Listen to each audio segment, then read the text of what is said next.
And lead us in the pledge of allegiance. I stand, please. The pledge of allegiance To the flag of the United States of America, to the republic for which it stands, one nation, under God, indivisible, with liberty and justice for all.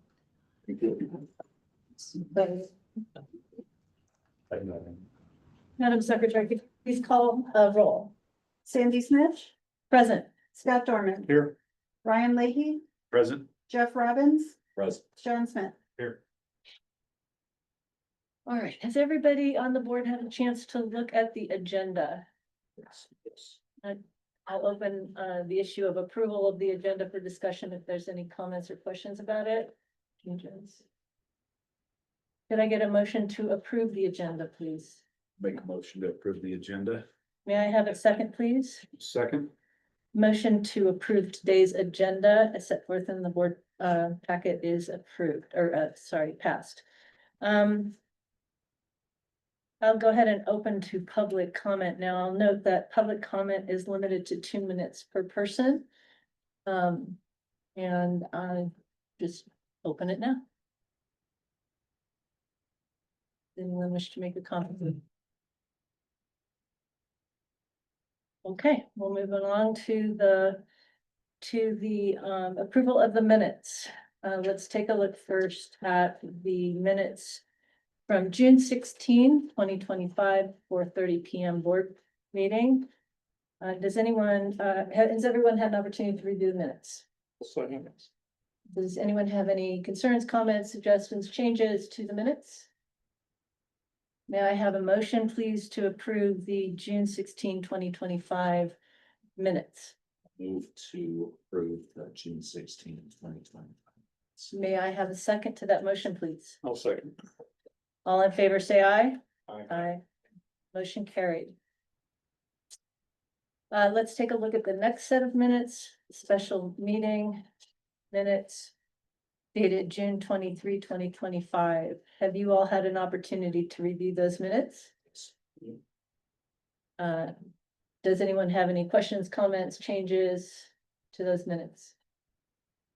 May I have a motion, please, to approve the June 23, 2025 minutes of the special meeting? I'll make a motion to approve the June 23rd, 2025 special meeting minutes. May I have a second, please? I'll second. All in favor, say aye. Aye. All opposed, the same. Motion carried. All right, we'll turn now to the items of business in the public hearing portion of this. Could turn first to financial matters. It's Mr. Dazio. We'll turn things over to you, please. Just gonna stand over here if that's okay. Absolutely. Thank you for having me this afternoon. My name is Steve Dazio. I'm the Dazio and Associates. And I'm the auditor for the district, independent auditor hired by the board. And I work mainly with Pinnacle Accounting. We do kind of the books, financial statements for you guys on a monthly basis, and with Eric as well, and with many of you in the room. So I appreciate all the help during the audit. First of all, I'd say the audit went very well. You'll see here from the first letter that it's a clean opinion or unqualified opinion, so we can go down just a couple pages. There we go. There in the second paragraph, it states in our opinion, financial statements referred to above presented fairly in all material respects. Et cetera, et cetera. So the in all material respects means that I don't look at 100% of all the transactions. I look at a great number of them, and I get myself to a place where I can say that materially they're fairly presented. There may be some errors, but if they are, they're not material to affect the bottom line numbers, so to speak. Okay, so if we can move on. Couple pages down. There we go. Okay, next page is the management discussion analysis, and this is something that is written by staff at Pinnacle. And it comes from financial statements. Just got to hit on a couple of the financial highlights. Let me step back. One of the strange things about governmental accounting, and you're going to see that in a minute, and especially I know we have a new board, is that it's gonna look differently than anything you've ever seen before. From a corporation standpoint, or even from a nonprofit. Governmental financial statements, they have two balance sheets and two income statements. Okay. And one of them has certain things that the other one does not, and vice versa. Okay, so that first bullet there, it talks about kind of a government-wide position where they talk about assets and deferred inflows, et cetera. 4.6 million of total net position at the end of the year. That includes a lot of things. Like includes your capital, includes your debt, it includes a lot of this pension information that we're going to see. That can kind of throw that number a little wacky, so to speak. Okay, so I'm not going to concentrate too much on the first balance sheet and income statement, more on the other ones, which are closer to how you budget, how you operate on a daily basis. Another one I want to point out, the 1, 2, 3, 4, 5th bullet there, it talks about property tax revenues increasing by 290, or property tax increased by 295,000. It's very nice. Sales tax revenues increased by 195. The main cause of that, is the passage of ballot issue 1A. And that brought in an extra 235,000 into the district. So if we pull that 235 out, your sales tax outlay went down a little bit for prior year. Okay. The last budget, or the second last bullet there, talks about general fund expenditures increasing by 402,000. We're going to see that when we look at the budget to actual statement. And that's mainly due to the capital expenditures that were made for the new engine and the new staff vehicle. But at the end of the year, fund balance in the general fund, which is your operating fund, total almost 1.3 million, or almost 50% of total general fund expenditures. So that's a fairly healthy general fund. If you can see 20%, that's pretty healthy. So almost 50%, you're in a pretty good position financially. The rest of this, as I mentioned, talks about big balance sheet and the big income statement. So I really would like to skip through that. I could go through it, but you could be here for probably longer than you want to hear me speak. So let's go down to the first statement. Keep going. Little right. Keep going, keep going. There we go. Okay. This is the first balance sheet called statement of net position. And it's going to look very similar to the second balance sheet. We're going to see it a little bit. But what this has here are in your total assets, you see capital assets not being depreciated and capital assets net. There's a detail in the footnote to discuss that. Okay, you got almost 3.1 million in capital assets. Then you have these strange little things called deferred outflows of resources. And this all has to do with the pension calculations. Under liabilities, you also have a lot of pension information there. We also see where we have net pension liabilities. One is volunteer pension fund, which is 601,000. Para pension plans, 145. And then there's the para OPEB, which is the other post-employment benefit liability. That's under para as well. That's an $11,000 unfunded liability, and that's your proportionate share. Okay, so those look like really big numbers as liabilities, but that's the thing where this statement kind of goes off the rails. Other than the volunteer pension fund, which is really your liabilities, para plan and the OPEB isn't yours. The powers that be that make us put these documents together say that the unfunded liability of para, which is a big number, right?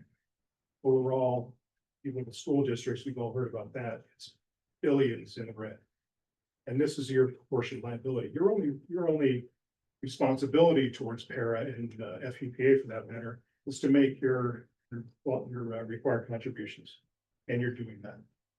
Other than that, you don't really have a responsibility toward those liabilities. And I wanted to make that straight. Does that make sense? Sort of. Okay. So then we get into the net position, and that's where we see this almost $4.7 million. And again, that includes your capital assets of 3.1. The Tabor emergencies, that's from the Tabor amendment. It was passed James way back in 91 now. And that's essentially 3% of your fiscal year spending that you have to reserve it as an emergency under Tabor.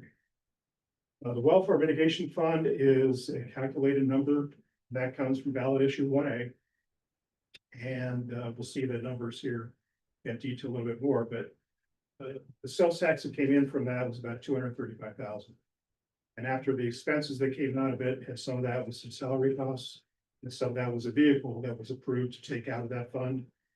We ended up with about 162,000 remaining in that fund. Okay, so that number will go up and down as sales tax comes in and as expenses are made out of that fund. Okay, so we show that as restricted monies. So you can't use that for other than the purpose of the ballot issue 2A said you could use. You mean when What I sorry. Next page, this is this first income statement. Doesn't tell you a whole lot, does it? That's why I'd like to. Okay.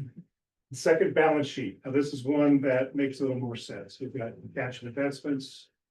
Almost 1.2 million. We have some restricted cash.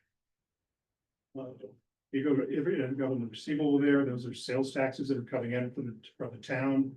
They represent 2 months of sales tax for November and December sales. Sales tax is always a couple months in arrears. The way you collect. Okay, property tax receivable, the 1,080,808, you see right above total assets.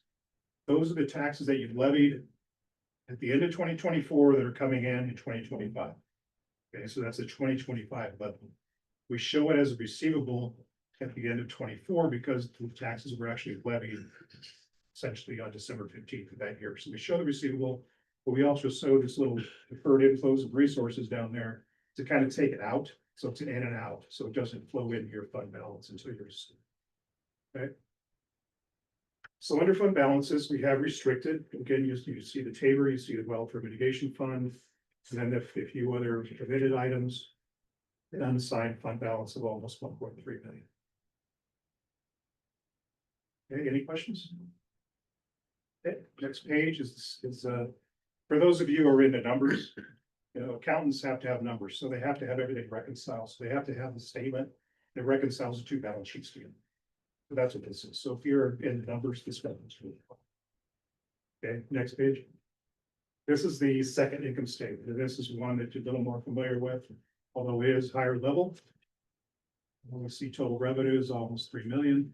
We also see the sales tax ballot issue 1A, 234,914 will be broken out there. Another thing that we see up there are is Senate Bill 22-238 backfill money that came in from the state to fill in the property taxes. You're all aware of what happened in the state legislature last year, or in 2023 actually. So the state backfilled some of the taxes that, in theory, that were lost because of all the negotiations that were going on, assessed valuations going way up. And having the assessed valuation ratio go down, so the state backfilled almost $1,000 worth. Okay. Expenditures, overhead, operations, training, prevention, debt, and capital outlay. Okay, next page. And again, because we're accountants and we have to have everything reconciled, this reconciles the two income statements together. Next one. And this is one that has a lot more detail in it. Probably one that really, if you're a numbers person, this is where you concentrate. This has the general fund, original and final budget, actual, and the variance with the final budget. So the numbers are the same as that income statement, it's just broken down into its little parts.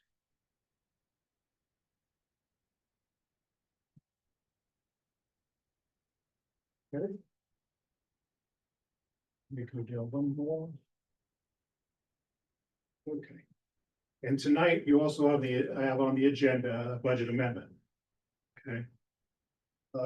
State statute includes a budget statute. It says if you go over budget, you get a little slap on the hand. Now you can go over budget, and we just have to disclose it in financial statements that you did. And the disclosure is essentially you've had a violation of state budget law. There's no stick to this. There's nothing the state does to you. But it just can look not so nice when you're reporting them. So generally what happens is the budget gets amended if there's an overrun. And in this case, we didn't budget for the engine. and the staff vehicle that we purchased. So when you look at capital outlay there on fleet number, when you compare original to final, that's the change that you're gonna be voting on this afternoon. So the 409,378 was the fleet expenditure that happened in 2020. So that's the amount of the budget amendment that we be looking at later. So is that, did we pay any of that for those vehicles then? Yes, Just like, what's remainder, or is this? that's what was paid, Okay. and the vehicles came online, I think, this year. Have they come in yet? Yes. Okay, Okay, so they were paid in 2024. Yeah. You paid for the engine. I know you paid a little early and you got a pretty good discount by doing it. Okay. So why do we have to make a budget amendment for 2025 No, it's for 2024. or 2024? Yes. Okay, so it wasn't included in the No, budget? Correct. Why is that? Did it get overlooked, or, I mean, you're gonna buy a truck, you should have a capital expense for that in the budget. I don't understand what, Did we get a discount for paying that early? I thought maybe that may the have been why. truck went over, because they didn't have it done in time, or. It may have been something you were gonna budget in 2025, but because you did get a discount and ordering early and paying early, Okay, that may be the reason why they decided to do it. I got you, okay. We know, What's that? I said it may be the reason, but we don't really know for sure. So does, Who would know that? who would know that? Is it our accounting firm? I'd have to look back, but I believe it was budgeted in 2023. And 2023, it maybe didn't get carried over bookkeeping wise in 2024. okay, The So that would expenditure be was in account there. 2024, but it was budgeted in 2023. I got you, okay. Okay.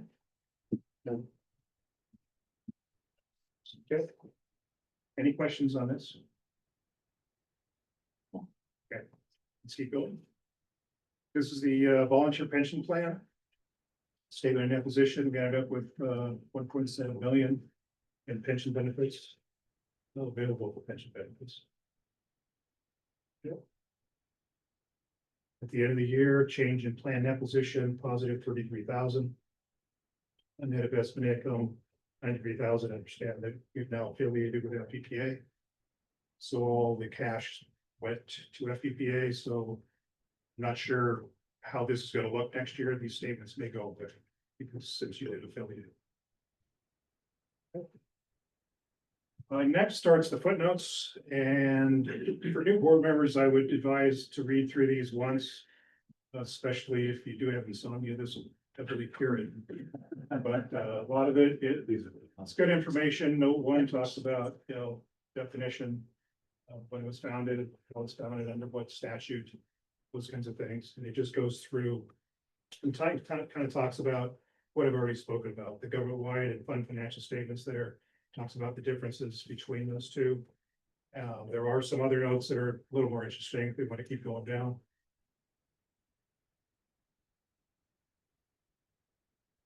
Yep. Go several pages. Okay, here's the budgets. Sorry, let's look at this, and I did, I guess, jump the gun possibly.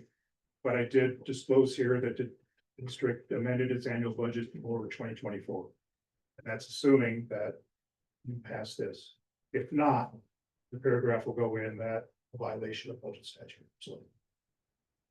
This is still in draft form, so it can always be changed. Okay, So for purposes of tonight, you, for this draft, you have assumed that we've passed the Yes. resolution that.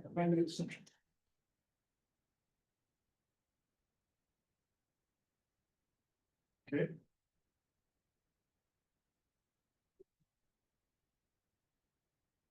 Keep going.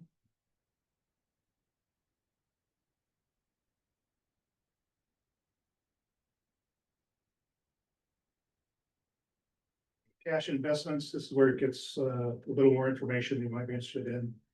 The cash, we had almost $900,000 in deposits. Investments of $635,000 at the end of the year, and the investments are in CSAFE. Description of that on the next page. And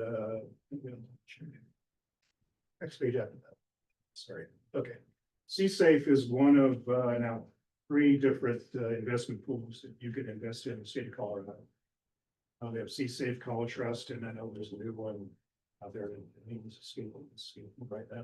But, essentially, C-Safe and College Trust operate very similarly in that almost, I'd say 90 to 95% of the government's Colorado invest in one of these, one of the two investment pools, or in both.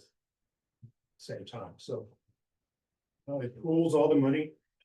C-State then invests it into US Treasuries and AAA rated commercial paper. So it's not in anything that is very risky. So your investment return is not going to be that big. It's safety is valued over return, and liquidity is valued over return. So it's kind of like safety, liquidity, and return before is the focus of these pools. Okay. Capital assets, those are capital. Now we show that construction and process, which is really the equipment and process. That's the truck and the staff vehicle. And they'll be brought in vehicles this year. Like we'll put in service. And that's our over budget. Yes. Okay, compensated absences is just the vacation, accrued vacation and sick. For employees, long-term obligations, you have a lease, which I think is done. Office space. And that was, yes, terminated in February, so this will go away next year. You still have lease, okay. So then we'll continue. Is that for the prevention side? Keep going. One little note on fund equity. It talks about restricted fund balance there as far as Tabor. There was spoken about before, and then about the welfare mitigation program. Explains all of that.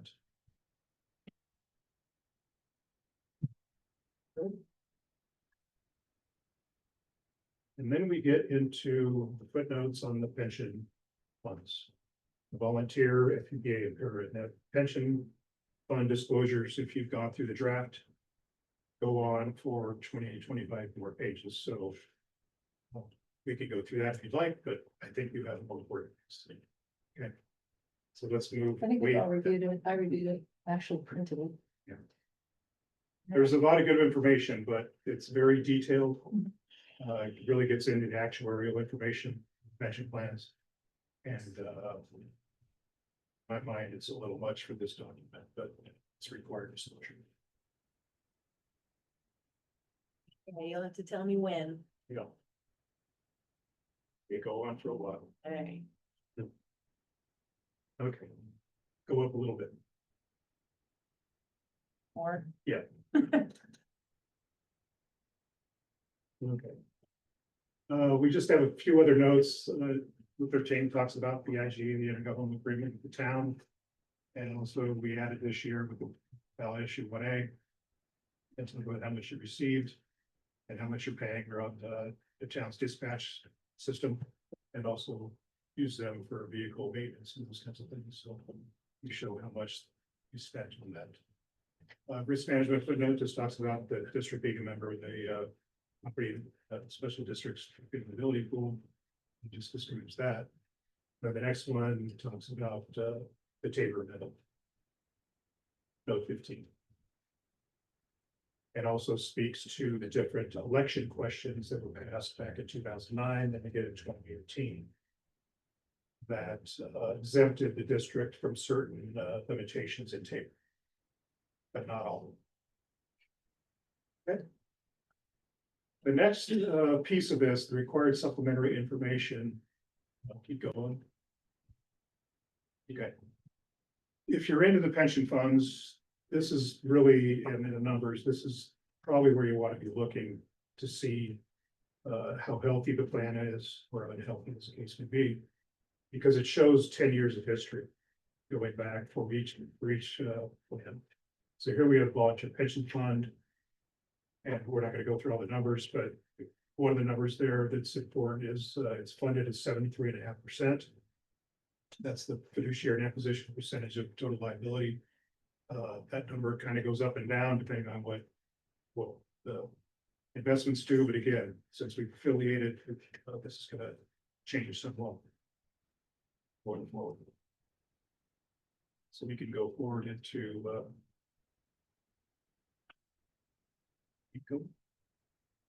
Eco.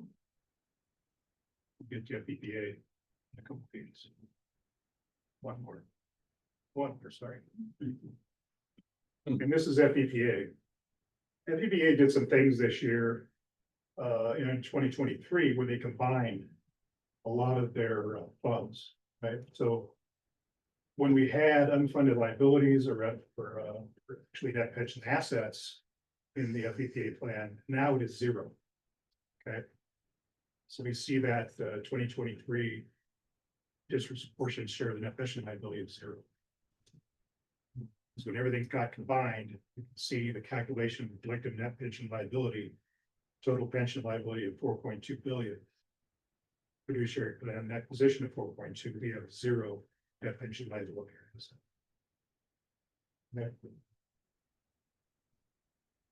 So you want to go a little farther. When we get into the paraplan. Yeah. Okay. And this is where it's paraplans are getting better, especially on the local government side. You see it's 88% funded. The total pension liability of the local government trust fund is 6,131,113. But wait, it's in thousands. Okay, so that's 6 billion. In fund liability in the local government fund. And based on your contributions to the plan, your percentage share is that one up top, 0.0198684%. So your proportionate share of that liability is 145,000. That's what we saw on page 4, that first balance sheet way back. Okay. The school districts, I looked at that the other day. They were honest with theirs, they're about 17.7 billion. Right, so local government trust fund is doing much better. Okay. But again, this shows 10 years of history, so you can see how this thing has gone up and down. There at least.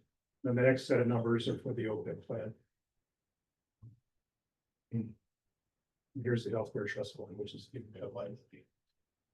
This is not as in good a shape overall, 46% funded, but better than it has been the last couple of years. Okay. I think we're almost to the end. Keep going.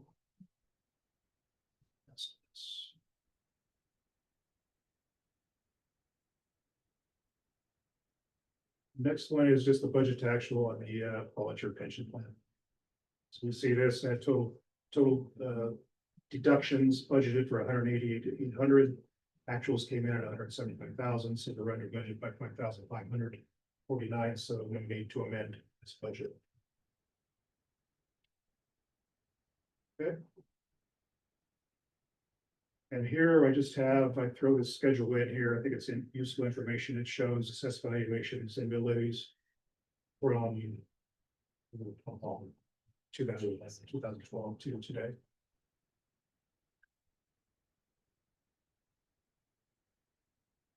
One thing I like to look at this is collection rate. You're right around 100% every year, so that's really fantastic. This is very good. This is residents that are paying. Because you don't see this everywhere. So that is the report.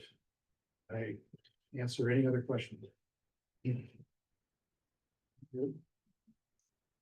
Any questions?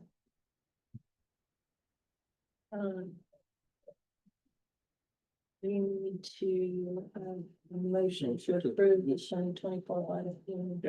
I'll make a motion to approve the 2020 audit that is 2024. 2024 audit that's been presented by Steve Gauzy. Second by Jeff. All right. All in favor, say aye. Aye. All opposed, no. Motion carried. So let's take a look next at the resolution, since that is an issue that is obviously discussed in that audit. Does anyone have any questions now about the resolution? Resolution 2025-02, ordinance for supplemental budget and appropriation pursuant to section 29-1-109 CRS. Chief Landcammer said that, so that, do we know that that was in the budget? I wasn't sure. Said it certainly was, or you think it was it? I can look for that budget, but my memory is that yes, it was in that budget. You're fairly confident. Yes, I'm very confident. That's good. Any other?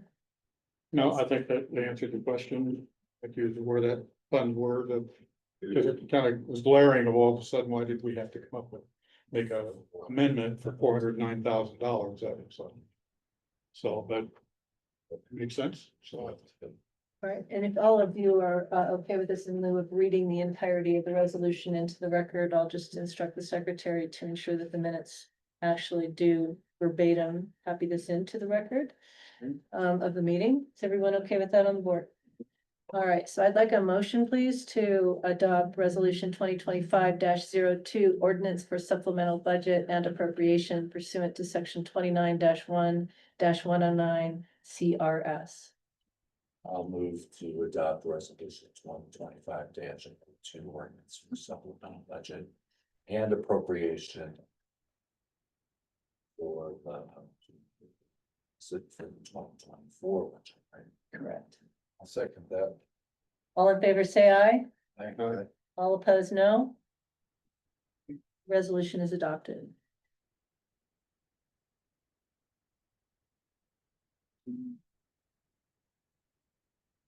Next is the paid bills. Well, I don't have a list of paid bills or Are something. If you we have prepared it to up. have that? You. I did see it was on the board packet. Yeah, all right. So has everybody had an opportunity to review the paid bills that was part of the board packet? I'm gonna have you speak to it since you're the treasurer. I Is there just anything on there that you were concerned about? went through and approved each one as they came through. If it didn't look. If it wasn't an ordinary bill that I had seen previously or something that I wasn't familiar with, I read the invoices and I didn't see anything was out of line or suspicious, so everything was approved that was sent to me. As it was. Has everyone had an opportunity to review this document? Mhm. Does any board member wish to raise an issue for discussion relative to the paid bills? May I have a motion, please, to approve the paid bills Make a motion to approve the paid bills for for June of 2025? for June 2025. May I have a second to that motion, please? Okay. All in favor, say aye. Aye. Aye, all opposed, the same. Motion carried. All right, the next issue is, we have been discussing this for, well, just at various points. The question is whether or not to, include a police officer at all of our meetings in the same manner that many of the other boards in town do. We have a gentleman with us today. Thank you for your presence. And so I'm going to open up for discussion whether or not this is something that we want to approve of as a board. If anyone has a comment. I think it makes sense. Not just because everyone else does. it. Given. See on the news and. Which is probably why everyone else in town does it, right? Yeah, exactly. So, I'm all for it. Any other? Well, I think it's kind of a shame for our society that we've come to this point that we can't trust the people that we're in the organization, and we have to have a police officer here. Well, it's I don't know, public it's meeting. just our It's not organization. cruiser, it's a public meeting. I know it's a public meeting, I understand that, but we don't have a lot of public here. We didn't do it at the rec district, we didn't have a police officer, but after the current events in Idaho, I changed my look on this and saying that, yeah, maybe it would be a good idea, so. But I still think it's It's sad. It's sad in our society that we have to do that. this time. I 100% agreement on that. Any other I agree. comment? I hate to see a police officer have to, We attend welcome our, you, but we're. Yeah, I- It's sad to see you. to attend, and I don't personally feel like I need it, but I know that, there has been some comments made that maybe make it, we want everybody up here to feel as safe as we want everybody else out there to feel safe in doing their job. And so I think that to make, give everybody that peace of mind, I would support it. And I guess I tend not to weigh in because I don't want to try to influence everyone, but at the end here, I can come in and comment. I actually think it's a good idea as well. I second the idea that I feel that the notion that it's sad.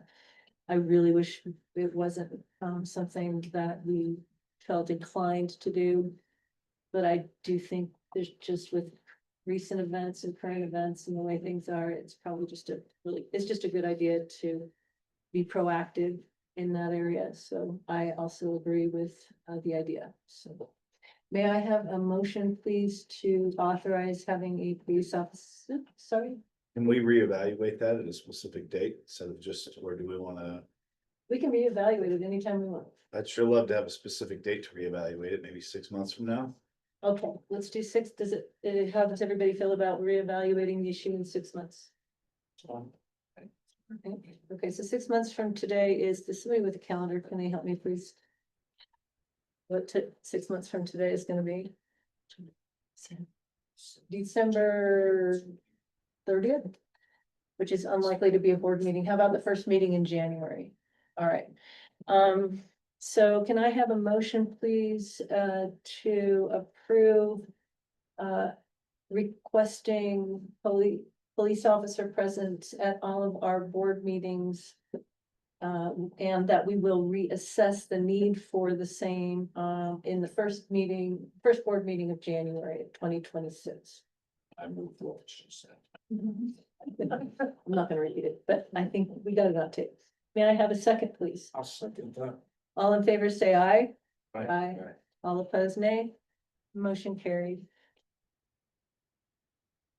Okay, we have, received an email from, Travis, I'm gonna probably not pronounce, Machalek. Mahalet. That was really helpful. Who has reached out to us and requested that we participate with the town board in a joint study session. The topic of the joint study session would be a discussion of the current sales tax support that the town provides the fire district and the interest of the fire district in pursuing its own sales tax levy. He writes that the interest in this discussion stems from the town board's conversation about the revenue needed to meet the debt service on a new police facility. They would like to meet as promptly as possible. That's no surprise. And if we're willing to accept the request, they would schedule a meeting with us and would host it at town. So I'm going to open this for discussion about whether we want to participate. Well, whether we want to participate in a joint study session, but I think, more to the point is whether we have any interest in pursuing our own sales tax levy. Well, when the district was formed, we didn't have the option of collecting sales tax as a fire district. It only could go through the town. We could only collect taxes for property tax. Right. My understanding is just the governor signed a bill this spring, I think, that allows fire districts to levy sales tax if it's approved by the voters. I'm not against that. I think that that's probably fine. And it's gonna be a tough sell to the voters to have it done. But I can understand why the town wants to get out from under that. But that is how we were able to form, is because we sold it as the sales tax was the visitors putting their fair share into the budget. And the property and residents through property tax, and that's how we were able to get it passed. So if we could still do that and be out from underneath the town, not really underneath the town, but you know, that the town doesn't have an obligation to us any longer. If we can get that through, I think that Well, would we be have to fine. get the voters to approve, it, We do, we would have to get the voters to approve it, which might be a bit of a challenge. but we'd also have to say if it didn't go, then we still keep it the status quo. So I that's definitely, what I feel. I definitely think we should have the conversation. And have the study session. I'm hesitant to make it look like the district is going out for a new tax to provide our funding, whereas the reality is the town is trying to absorb the current tax they pay us and have us create a new one. So they're the ones creating the new tax, and I just want to make sure that in that discussion that we aren't the ones to look like we are already funded. They would like us to transfer that and absorb that money that they're currently getting, so. Well, and we certainly Definitely. have to have a backup on this, because I mean, the chances of voter approval of an increased tax like that is not high, and if we then. Have given up on, you know, the receipt of those funds, we're completely hosed, so there's just no way we're gonna do that. I mean, I'm happy to discuss it with them, but. You know, I see that as a non-starter, We should have a discussion. yeah, for sure. I agree. I think we should sit down and let them. All right, so let's have a motion on the table to approve. Participating in a joint study session to discuss the current sales tax support that the town provides to the fire district. Can I have a motion to that effect, please? I'll motion to join in the joint study session with the town. May I have a second? No. All in favor, say aye. Aye. All opposed, nay. Motion carried. I will, if with all of your approval, actually, Erica, would you mind interacting with them to see what kind of scheduling we can do on setting this up? Thank you. Okay.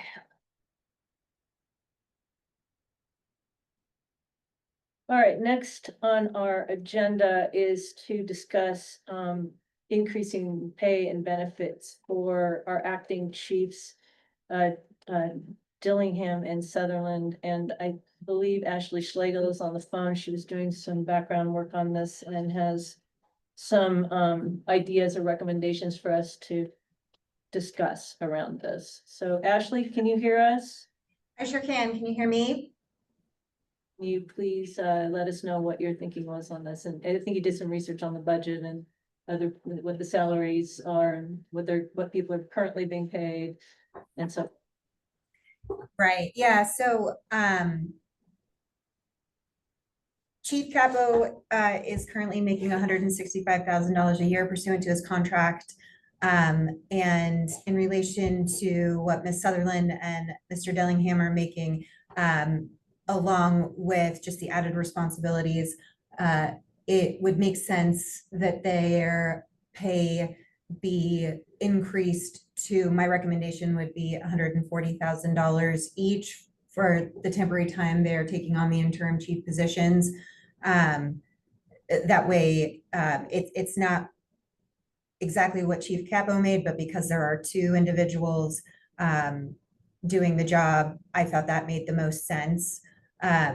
With respect to the budget, given it could go over the budget, we may have to do an amendment process, but that's unclear at this point. But there should be enough, I would think, in the general fund to handle that. what about benefits? Well, I did not look deeply into benefits. I think that they should be consistent with what Chief Capo is currently receiving. I just don't know the exact benefits that either of the interim chiefs are actually receiving now. Okay, so I will open that for discussion. The only issue I have with going that much, I know we're asking more of them in their responsibilities and they need to produce more. But we're not actually, they haven't achieved any of the education or specialties that Chief Capo brings to the table. And I think that's what we're actually paying him for as well.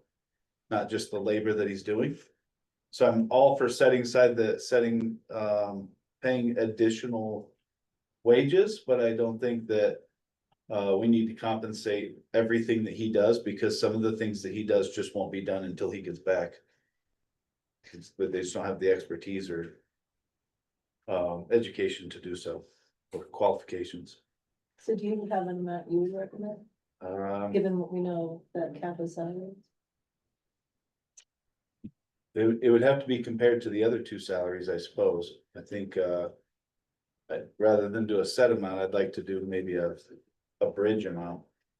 Don't know if that we can decide that as of right now or without breaking down numbers, but. What do you mean by a bridge? Well, like a percentage, like give them another. And more, rather than saying, here's where Capo was at, so we're gonna try to get as close as we can to that, well. Yeah, but they're not Capo, and they don't have the expertise and the education that he brings, I mean, they're still doing a lot of extra work, and we appreciate what they do, but. Well, and one is hourly, so that's gonna be a tough, we'll have to probably do a salary, I think we should go to a salary for yeah, that. salary and benefits. But then we're not gonna be able to do like a percentage, so we'd have Yeah. to determine that amount. Okay. Is that fine? So has there been Unless I'm any, missing something. No, has I there think- been any thought to, instead of changing the salary range, of just paying them a bonus at the end of their time that they're here? Well, that's a good idea. That's a very. That's a very good idea. Yeah. That makes things a lot easier. Yeah, Gosh, I and you like don't have to having change the sports and- Salary at all? Maybe we could do Do a a bonus. bonus every so many weeks or every. Yeah. That way, they don't have to wait till something till the very end for the compensation of the added time that they're doing now, responsibility. And what would that bonus amount be? Oh, I have no idea. But it ought to be. I just Does want the anyone have idea. an idea of what the bonus amount would be? Yeah, I think so too. We have to figure out an amount.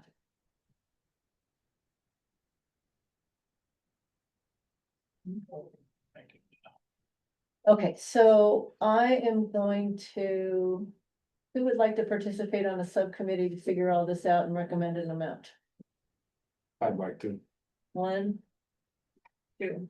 All right, can I have a motion for the board to appoint a subcommittee that includes Jeff Robbins and Hippie Smith to investigate this and determine what the bonus amounts ought to be and how often they ought to be for, as well as determine the benefits issued for our two acting chiefs.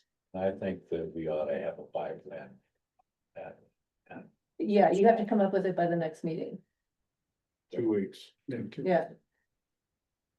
Did you get that? Okay, I'll motion that. okay. Yeah, I'll I have- second. all in favor, say aye. Aye. Aye. All opposed, no. Motion carried.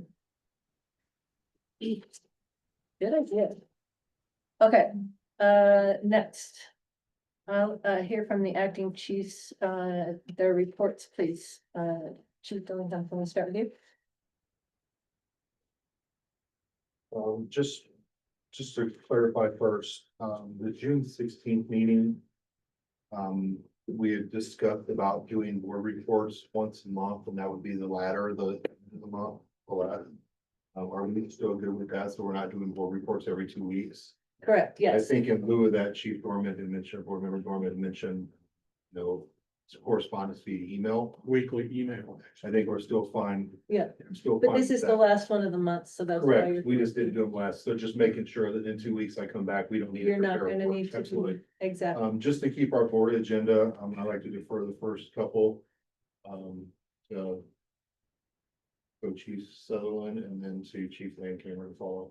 Yeah, so for administrative stuff, we just have our family dinner, which is on the 4th of July. Which is a really fun celebration for all of us, and we all meet here with PD EMS. And watch the fireworks and barbecue, and that starts at 6 o'clock. For the prevention division, educator Lastly is up to 106 home assessments and 10 neighborhood assessments, so he's crushing it compared to last year. Neighborhood ambassadors and other communities have projects underway, including dumpster roll-offs, chipping programs, other creative ways to involve their neighborhoods and plans for mitigation projects this summer, with lots of good work being done already. Our 2 new mitigation crew members began on Monday, the 23rd. Welcome to Xavier and Alicia.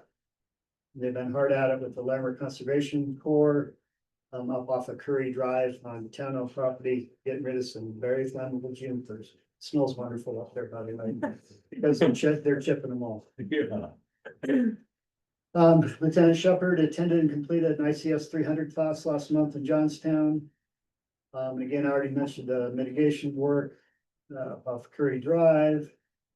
Lieutenant Shepard also presented with Willin from the Watershed Coalition to residents of Little Valley about a proposed mitigation project in that neighborhood.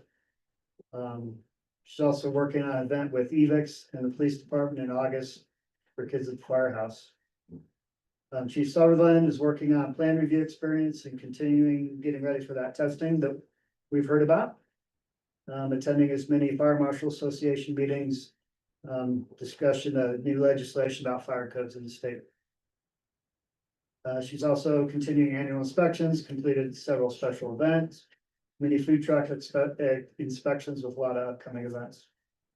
She had a presentation with Board of Realtors, coordinated 2 special events, safety fair and career fair at the elementary school. Farmers market is underway and getting great turnouts. Chief Sutherland has started inspection ride-alongs with new members. Woody Biomass Strategy Committee is in its final stages, still waiting for that final report. If you're interested in that project, there's the Laramie County website for that.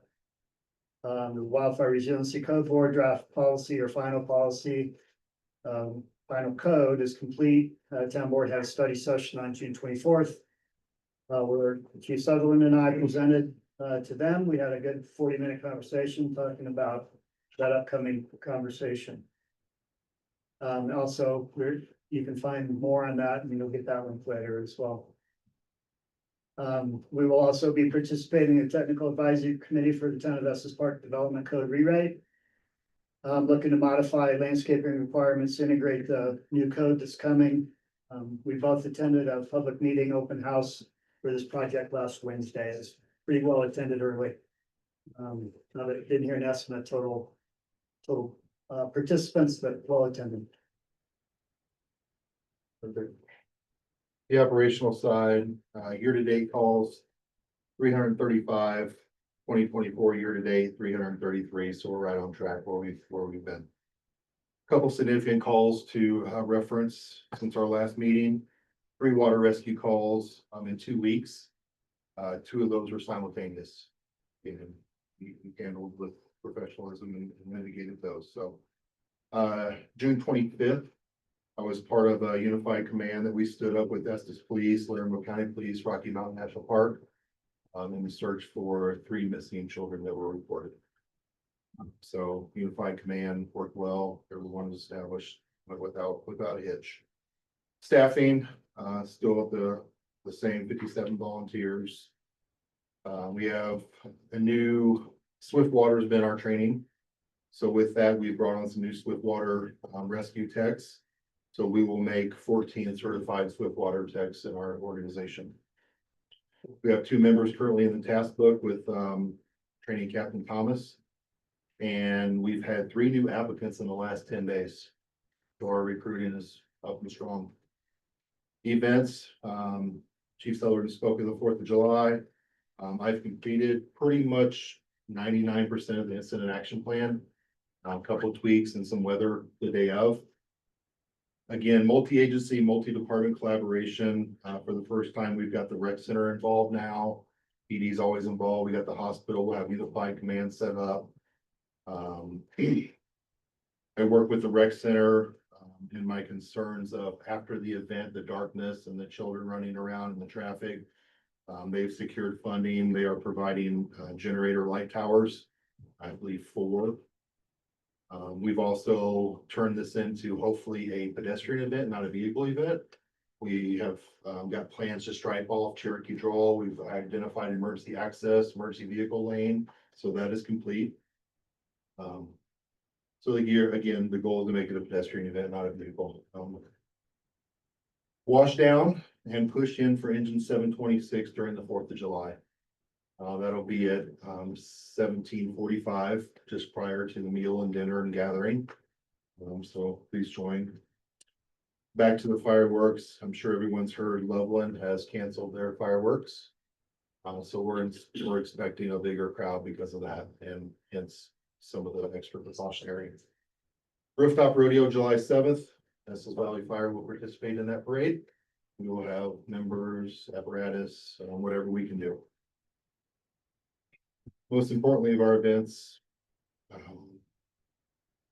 We welcomed a member home after 96 days in the hospital. Our Estes Valley family was bold. Our presence was felt. And with that, for those who don't know, there was a donation made by the board, specifically Hippie and President Smith of a 15 by 25 foot flag. We were able to fly that over our members' residence for his homecoming. And I just want to thank the board and specifically you two for your contribution to make that happen for us. Training division.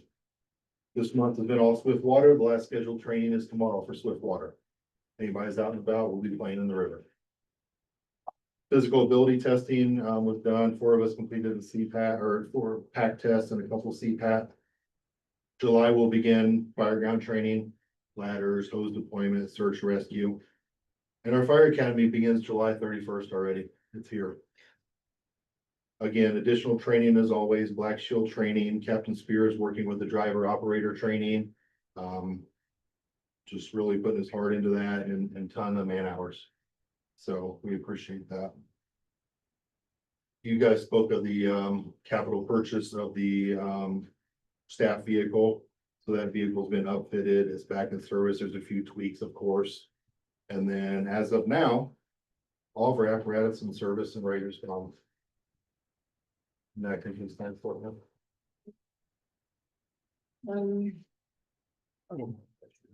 Yeah, I was just gonna open up for question. I was gonna ask, oh, you go ahead first, because I was gonna ask Chief Lantana something too. Sir, on the search for the children that you're delayed with, they use drones on that? Because I heard that we had a drone. We have a drone. I was at Unified Command Post. There was a drone set up, ready to go already there. Chief Stewart from police had his set up, ready to go. Because of the information, I'm sure probably right, because the information, everything that was coming in, it was not a drone project. Okay, but we have one that we could utilize. We do. Situation. Yes, we do. And how many drone operators? I know that there's 2 members in the room that are proficient and have interest in that. I can't answer that farther than those 2. Okay. I just wanted to ask you, Chief Lamphammer, a little bit about the resiliency code issue. As I understand it, the Colorado Department of Public Safety is or has adopted today that code, is that right? Right, today's the day. Okay, today was the deadline, and we have 9 months from today then to do the work that we need to do, is that right? Correct.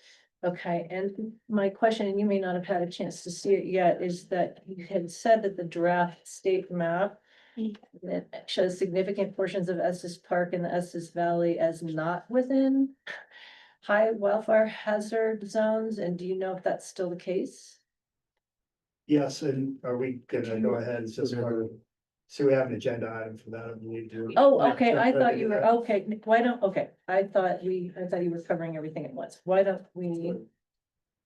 Cause, yeah, well, all right, I see, all right, so why don't I switch it back to you then to go ahead and do the overview, because I had all kinds of questions about it, obviously. You guys hear me okay? You want me to scan the screen? I'll be loud. Okay, let me know if you can't hear something. I wanted to start tonight in. Miranda pulled up the first slide of my PowerPoint that I presented to the trustees last week. And I know we had a lot on our agenda tonight, so I really leave it up to the board if you want to dig into this. If you've had a chance to read this code prior to this meeting, I'd say let's dig into it. If you haven't, I think we can defer it to a later meeting and talk more about it once you've had a chance to digest it. You've only had a few days. I've read it, but I think we should probably, I need more time, even having read it, I would like more time to digest it, yeah. We do have that 9 month, let me just kind of go through the memo. We'll do that tonight. We'll go through the memo. Okay, And we'll kind of talk through that and then we'll reschedule it for a more in-depth session of understanding the code. do you think we need a working session that just kind of focuses on that? It's You do? Okay. either an agenda item. I don't think we need a separate session necessarily, but your call. It needs to take a significant portion of the meeting notes. Yeah, like I said, the discussion with the town trustees took about 40 minutes. That's what we had on the agenda and that's. Yeah, so- I think you're right. Not gonna take any more tomorrow. Yeah, I think, okay, we'll have it in another meeting. We won't try to schedule a special thing. So the short story is, there was legislation. There's a short story though. There's a funny story. I need to look at my notes to make sure I don't miss books. So let me get real quick to. Senate Bill 23-166, developed. Or was approved, which said the state of Colorado needs to create a wildfire resilience and code board. So that code board was created per that legislation. They had a deadline of today to come up with the code. They have done that and presented it. So this was started with the Division of Fire Prevention and Control. They took on this task, got this code board together, developed a draft code. A lot of it was modeled after the International WUI code. And here we are today with that code. So that would address the present situation really of that memo. So again, there was more legislation originally. The adoption period for municipalities and special districts was 3 months. There was legislation after that, which was House Bill 25-1009. Do I remember that? I'm pretty sure that's it. There's been some questions about that one too. I did not put that in my presentation. So some of the questions that will need to be answered is who's gonna adopt this code? How are we gonna adopt it? Who's gonna enforce it? How are we gonna enforce it? So let me just real briefly talk about, this is talking about structure hardening of new construction. Okay, looking at the building materials that they're used to make them more resilient to wildfire. It's also talking about landscape requirements around those structures to make sure we're doing things that are smart, again, to make them more resilient to wildfire. This is new construction, It's the new code. new This- construction. New construction. Gotcha. The key numbers that always get fast is 500 square feet or larger additions triggers a code. 25% of either roof covering or your siding or more triggers a code to come up to new code. Does that make sense? Yes. So it does address some renovation. Interior doesn't matter. Okay.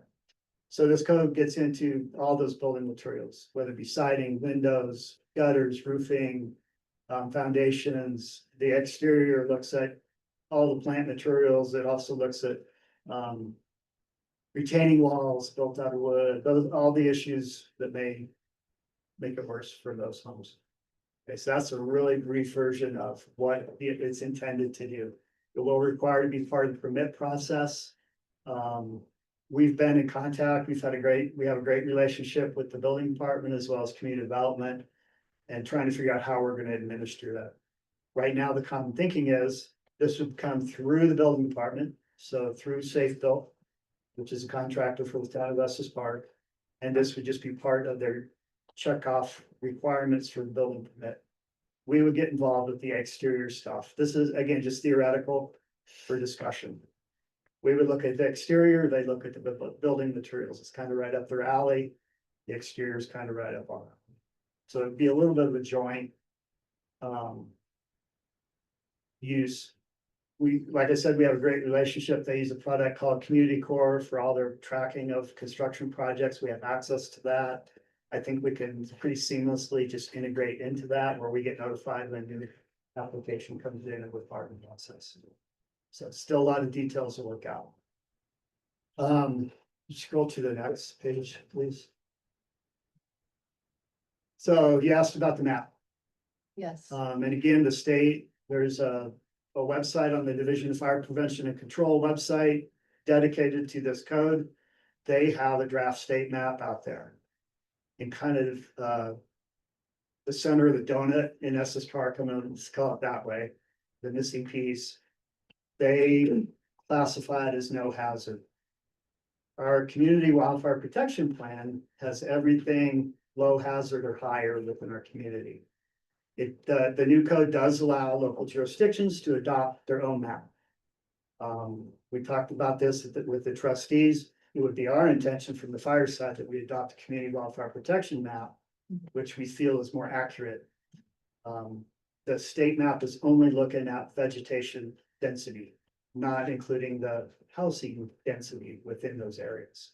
So if you combine the two, I mean, I could use Louisville Superior as an example, probably considered a low hazard before they're fired. So we think in Estes Park, we should be looking at it really hard.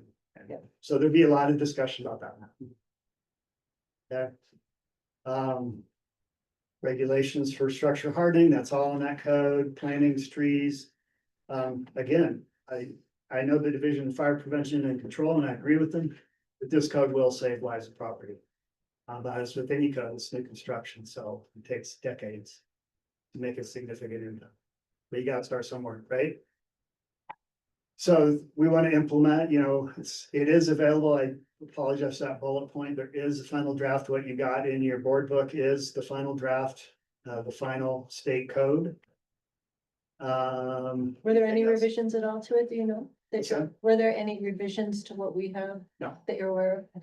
Not that I'm aware of, and I believe that was dated June 1st, and I believe that was signed by the governor. So I think it's a done deal already. So we'll require some amendments, and where it gets a little squishy is how this gets adopted. Does this become part of the building code, or do we have to adopt the fire code, which presents a different challenge for the process of how we get there? If it's fire code, our board would have to adopt it first, then we go to the town, and the Right. county's gonna adopt as well. It's just a little squishy. So there's a lot of things to talk through on how it's gonna get adopted. If it gets adopted as more like a building code, the town would adopt it, and then we would support that from our district board. The state is taking responsibility for any areas that do not have a fire district, who do not have a municipality. We don't fall into that, obviously. We have both. We would be looking at our district boundaries. But as you said, the county will have to adopt it as well, even if the building department adopts. For the town adopts it, and the areas outside the city limits, so the county have to adopt those. You probably draft them too. So similar, when we updated to the 2021 fire code, we adopted the fire code, we went to Lander County, we went to the town of Estes, and both had resolutions or ratified that decision. So we're consistent throughout our district. That would encourage us to be consistent throughout our district. I believe the state is trying to take responsibility for areas that don't have either, like a Glen Haven or. I'm not sure how that's gonna work, but it doesn't really affect us, but just so you know. I think the county would be The responsible. county for that. will Yeah. to a degree. So some of the other disadvantages, it adds another step in reviewing permitting process. It will add construction costs. To these materials, I mean, I would like to kind of publicly, credit a lot of our builders currently are already doing a lot of these requirements. We see a lot of, composite siding, we see a lot of composite decking, we see a lot of things that are acceptable in this new code that are already happening. So that was a really brief overview. If there's any other questions, I think that gives us more time. We can study it, put it on another agenda, and then go through it. I just want to make a comment that, my wife just sent me this the other day. This is, the state legislature is putting together a bill called HB 25-1009. Are you familiar with that? Yeah, I misquoted earlier. That's That's the one. yeah, that's a Yeah, different one. So they're actually. That one's not so related. They're gonna put some teeth into this, this whole wildfire mitigation thing and give us the ability to enforce, wildfire, people Right. mitigating the hazards that are on their property. Yeah. We are aware of that legislation. Right now, the direction we've taken is very educational direction without codifying the recommendation we're giving folks for mitigation. We'd like to continue in that direction. I think that's an option down the road if for some reason the educational approach doesn't work. But it creates a lot of other, challenges, I think, if you start saying you have to mitigate. You have to do what we say, or we're gonna fine you, and we're gonna come back and do it with whether you like it or not. There's a lot of things to discuss about that. I agree. Yeah, it's good to be It's aware of it. something that- Swirling about. Okay, it's swirling it out. So you're saying she sent it to you. yeah, no, yeah, it is a sponsored bill, it says who sponsored it, and they are, you know, currently hammering the bill out. And someone told me that sometime this year. Okay, well, we'll take that when it comes. For right now, we'll have a meeting to address what we raised. Just for the record, the Senate bill that I misquoted when I said that 1009, Senate Bill 25-142, which extended that 3 months. Okay, So the 9 months. So that's what gives us the 9 months. that's what I get for doing it off the top of my head. And I'm sure the state is gonna help us with any external costs. But we're gonna, for. You made that assumption? Okay. We'll see. Wait for it. Thank You need to you win for- some more money in your golf games. Thank you for your time and interest. Thank you. Any other questions for Chief Langhammer? All right, let's see. Don't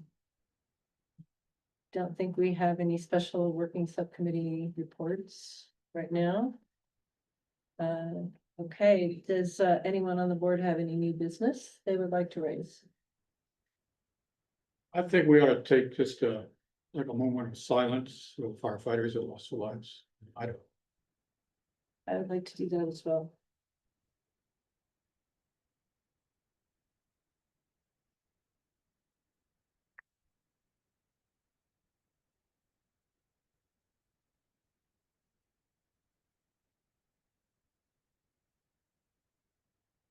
Thank you, everyone.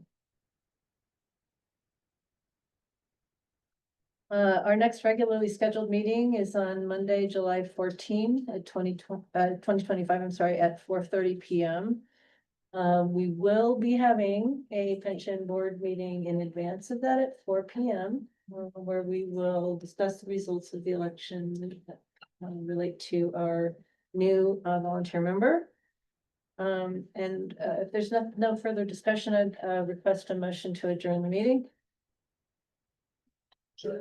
Second, I'll second it. all in favor, say aye. Aye. Aye. Motion granted. All right, motion passed, sorry. We are adjourned.